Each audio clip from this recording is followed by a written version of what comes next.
Probably the biggest piece of these waters that are affected. Rivers with colorful names, the Yampa and the White and the Colorado and the Roaring Fork and the Crystal. You know, these rivers and the many people who live along them and who've lived along them for generations will be affected, as will the recreational users, fly fishermen like myself, rafters. So what we're talking about here really does have effect on real rivers, beautiful, colorful Colorado rivers, and people who've lived on them for many generations. So let's take seriously when we talk about water law and when we changed it. You've heard the details, but I also am here representing the Colorado River Water District, whose delegates represent most all of the Colorado River Basin. They've asked me to come here representing them to ask you to let us continue to work on the in-stream flow problem the way we have. I want to deviate just a little bit because it applies to the Agriculture Committee and its actions in water, of which this is a part. You know, they bring us, when this community brings us a bill on which they're divided, which this is one of, I really don't think that's a good idea. I really don't think we as elected members who don't have 40, 50 years of water law operating as a body ought to adjudicate between these water interests, because it's a very complicated thing. So when they brought us this bill, you know, I sat there through the first 8 hours of testimony and decided we shouldn't pass this bill. One of the witnesses actually looked at me and said, I wouldn't be surprised if you threw this back at us and told us to go bring you a bill that we agreed on. Members, that's exactly the issue here.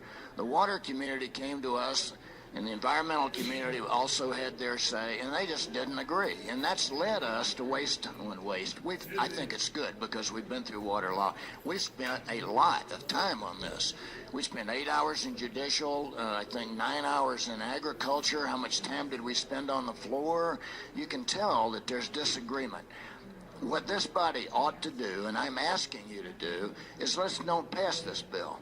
Because believe me, this will not be the end of in-stream flow. It's been around for 25 years or more. I talked to people on this board who voted for and against this bill, and they told me the history. They talked about how we tried to divert water 30 years ago and how these same problems of upstream juniors and downstream juniors and in-stream flow have been with us for a long time.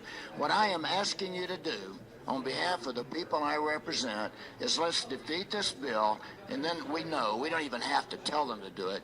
The Interim Water Review Committee, the roundtables, the water plan, all of this will very seriously consider in-stream flows. It will be a part of what we do going forward.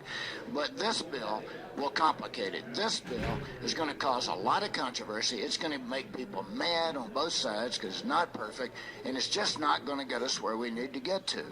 And I've told you before, I support in-stream flows. I'm a fly fisherman and a recreationalist, and I consider myself an environmentalist. Working to protect western rivers. I mean, that's going to be one of my main thrusts as long as I'm in this body. But this is not the way to do it. These people who have 50 years or more of water law and their great-granddaddy dug that ditch, they don't agree on this bill. And we should not give them something that they don't come to us with agreement. I'm telling you, that's the way I feel very strongly about this. It's just going to be a mess. So let's just vote against it. It won't take much, and we'll start over with in-stream flow. Thank you. Representative Hall.